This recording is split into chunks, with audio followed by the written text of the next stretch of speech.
आप कहीं नौकरी कर रहे हैं और आप तो नौकरी के रजिस्टर्ड में आपका नाम दर्ज है, मगर आपकी जगह नौकरी करने आपकी धर्मपत्नी और अगर आप महिला हैं तो आपका पति चला जा रहा है, तो फिर ये आपको सोचने के लिए मजबूर कर देता है। अब ये मामला क्या है जरा समझ लीजिए। रीवा से यह हैरान कर देने वाला मामला सामने आया है।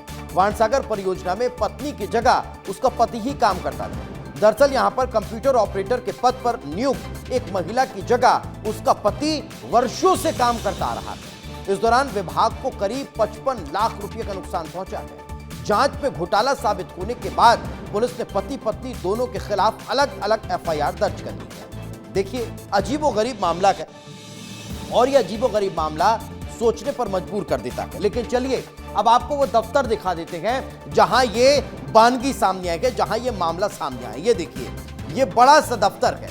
इस दफ्तर का ये कंप्यूटर कक्ष है और इसी कंप्यूटर कक्ष में ऑपरेटर के तौर पर काम कर रहा था। अब सोच लीजिए कि ये जो लोग यहां पर बैठे हुए हैं ना, ये क्या कर रहे हैं? ये क्या भांग खा कर आते हैं? ये क्या नशे में यहां काम कर रहे हैं? या फिर जो जिम्मेदार अधिकारी हैं वो क्या कर रहे थे? भाई साहब, आपको पता ही नहीं चला कि आपके दफ्तर में काम करने के लिए बंदा कोई और है और काम उसकी जगह कोई और कर रहा है। सोचिए जरा, समझिए कि कैसे काम चल रहा होगा सरकारी परियोजना में। और जिम्मेदार जो अधिकारी हैं उनकी रिस्पॉन्सिबिलिटी थी, आखिर उन्होंने देखा क्यों नहीं? यह बड़ा सवाल खड़ा होता है। विवेक तिवारी हमारे सहयोगी वहां पर जायजा लेने भी पहुंचे थे। उनकी रिपोर्ट पहले आपको दिखाता हूं, फिर आगे विस्तार से चर्चा करेंगे। रीवा के क्योटी नहर परियोजना के अंतर्गत एक मामला जब सामने आया तो हड़कंप समझ गया। हम आपको उसी जगह पे मौजूद हैं जहां से आपको तस्वीरें दिखा रहे हैं। यही वो कंप्यूटर कक्ष है। आप देख सकते हैं कि इसी जगह पर वो जो कर्मचारी था वो पदस्थ था, जो अपनी पत्नी के जगह पर कार्यरत था। और यहाँ पे जो भी कर्मचारी हैं उनको उस बारे में कोई भी जानकारी नहीं। कहना यह है कि 2020 का मामला था और 2020 में वो कर्मचारी यहीं पे पदस्थ हुआ करता था, लेकिन इनको उस बारे में कोई जानकारी नहीं।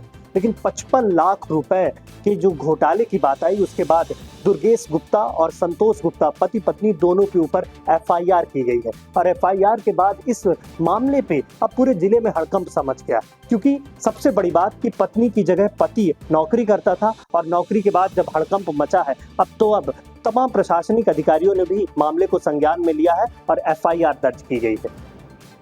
तो मई 2020 में परियोजना के कर्मचारी गिरीश कुमार मिश्रा का निधन हो गया था।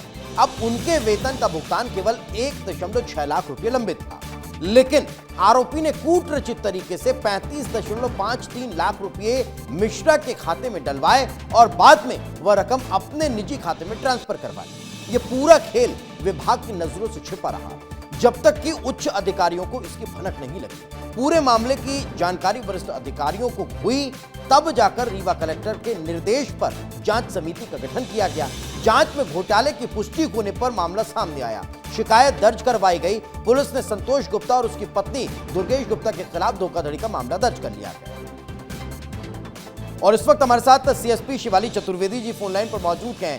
शिवाली जी, बहुत बहुत स्वागत आपका। शिवाली जी, अगर इस मामले की जांच पड़ताल नहीं होती तो पता भी नहीं चलता कि पत्नी की जगह पति काम कर रहा है। जी हाँ, ये सही है। और ये जो अभी वर्तमान में अधिकारी पदस्थ हुए हैं वहाँ पर, उन लोगों के द्वारा इसके संबंध में जांच की गई है। और जांच के दौरान ये चीज़ सामने आई कि जो संविदा में नियुक्त हुई थी दुर्गेश गुप्ता, उसकी जगह उसका पति काम कर रहा था, तो उसके द्वारा इस तरह से गबन किया गया। नहीं तो ये कितने दिन काम किया शिवाली जी इसने? ये 2019 और 2020 में कोविड के टाइम पे काम किया इसने, करीब 1.5 से 2 साल।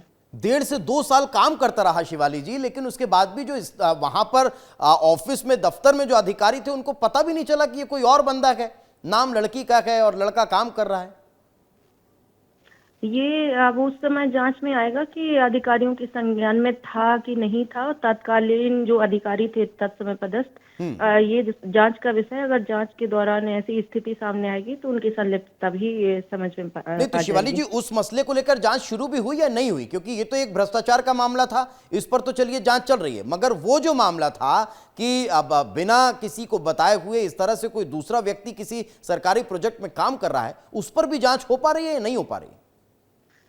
उस पर अभी हमारी विवेचना में तो जांच होगी ही, और विभाग के द्वारा भी इसमें संज्ञान लिया जाएगा, जो उनका संबंधित विभाग है, कि इस तरह से लापरवाही कैसे हुई कि अनुबंध किसी और के साथ था और किसी और के द्वारा कार्य किया नहीं, गया है। इसमें तो वो अधिकारी भी ये जांच के विभागीय दायरे में मामला आना भी है। चाहिए जो वहां पर उस दौरान ड्यूटी पर मौजूद थे। उनको भनक ही नहीं लगी, 1.5 साल कोई और काम करता रहा। हाँ, ये सही बात है, और इसमें जो संबंधित विभाग है उसके द्वारा कार्यवाही भी मेरे हिसाब से की जाएगी, और साथ ही हमारी विवेचना में भी ये तथ्य अगर सामने आते तो उन पर भी आरोप साबित होगा। चलिए, बिल्कुल, बहुत बहुत शुक्रिया शिवाली जी हमारे साथ चर्चा में जुड़ने के लिए।